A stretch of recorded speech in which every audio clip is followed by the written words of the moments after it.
money has a huge effect on your dating life. There's been a lot of headlines recently about how Gen Z doesn't date because they don't feel like they have enough money to date, or people put off relationships until they feel like they've earned enough money, or people are dead set on only dating people of a certain income.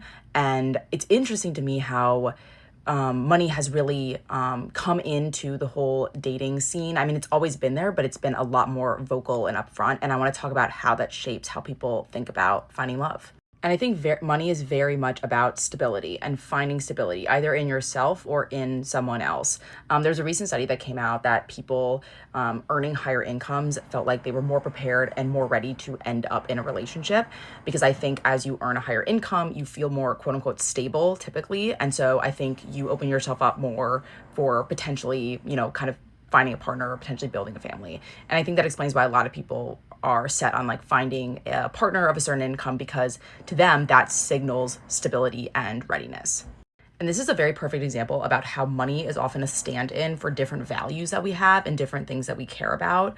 Because yes, like on the face level, money does buy a level of stability. However, earning a high income doesn't necessarily mean that you are stable. Like you could be making $100,000 a year and be spending $100,000 a year, and I wouldn't consider that to be very stable.